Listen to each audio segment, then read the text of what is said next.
نحمده ونصلي على رسوله الكريم. محترم سامعین، نن سبا یو افواه راخوره شوې ده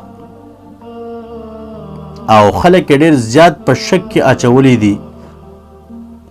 هر سړی هر کس چې کوم دی په شک کې دی. یو دروغ خواره شوي دي، یو افکار چې کوم دی راخواره شوي ده.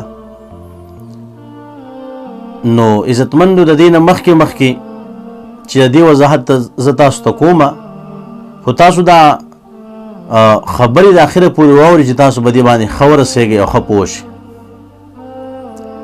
هغه دا د محترمو چې نن سبا په خلکو کې دا دروغ مشهور شوي دي چې تاسو قرآن پاک کولاو کوئ او په قرآن پاک کې وګورئ، څوک وایي په سورة البقره کې وګورئ او څوک وایي په پلان کې صورت کې وګورئ او تاسو ته په قرآن پاک کې ویښته میلاو شي او دا ویښته چې کوم دی د نبي علیه الصلاة والسلام چې کوم دی ویښته مبارک دی او بیا دا تاسو په اوبو کې واچوئ او ویې کوئ په دې کې اوبه او بیا چې کوم دی هغه وڅښئ.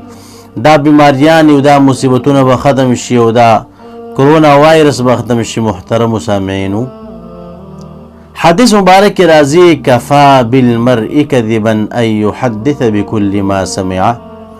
د یو انسان دپاره، د یو سړي دپاره دا دروغ هم کافي دي چې دا یو خبر واوري او فوراً چې کوم دی بل ته بیان کړي. د دې تحقیق او وضاحت نه کوي چې دا خبره حقیقت دی او که نه دی، دا خبر صحیح ده او که نه ده، خو چې کوم دی بل ته رسي. نن چې کوم دی زنانه هم دا خبرې کوي، قرآن پاک وګورئ، په قرآن پاک کې ویښته وګورئ. نارینه چې کوم دی هم په دې باندې اخته دی او دغه رنګې چې کوم دی دا کار کوي او دا ویښته رالي او په هغې باندې یقین او عقیده چې کوم دی جوړه شوې ده. په خپله یو کس چې کوم دی ما ته رنګ وکړو، وایي دغه رنګې په کور کې زما کور والی چې کوم دی هغه دغه رنګې ویښته وموندو، هغه دا خبره وکړه چې یاره دغه رنګې دا د دې بیمارۍ دپاره ښه وي او دا د نبي اسلام ویښته دی.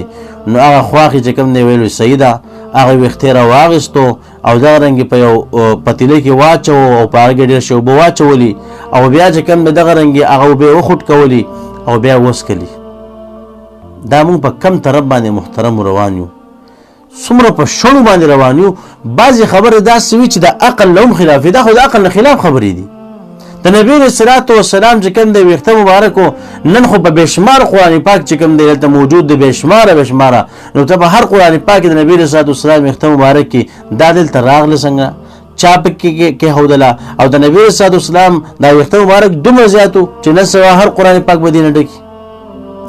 ما ورته د قرآن پاک تلاوت کوو او زنانې کوي په کور کې بیا پکې ویښته چې کوم دی واچي او بیا دا خبره مشهوره کړي چې کوم دی نن سبا دا هر بیماري رخه دی او دا چې کوم دی دا نبي علیه الصلاة والسلام ویښته مبارک دی. نو محترمو، په نبي علیه الصلاة والسلام باندې دروغ نه تړل، نبي علیه الصلاة والسلام ته دروغ نسبت نه کول. د یو ویښته چې کوم دی ته دا نبي علیه السلام دی، خو دا تا دروغ وتړل که نه، دا د نبي علیه الصلاة والسلام ویښته مبارک نه دی. نو محترمو، زما دا خبرې ښه په غور او سوچ او فکر سره واورئ. دا خبرې 100% چې کوم دی دروغ دي، 100% غلط دي. بس یو خلک یو دروغ راواخلي مشهورې کې زه تا ته وکړم او ته بل ته بل ته وکړي چې دا خبر لاړ شي ټول دنیا کې مشهوره شي. دا هغه غلطه خبرې دروغي، خو بس چې ما او تا یو بل ته کوو چې دا مخکې لاړ شي، د هغې نه بیا خلک وایي چې دا چېرته رښتیا خبره ده. محترمو، دا خبرې غلط دي. دا ذهن ساتل او په ذهن کې دا خبرې او دا نظریه دا بالکل غلط ده، د شریعت نه خلاف کار دی. نو ځان د دې نه ساتل پکار دی او دغه سوچ او فکر چې کوم دی ذهن نه لرې کول پکار دی. او که څوک داسې خبرې کوي نو هغه په دې خبرو باندې پوه کول پکار دی.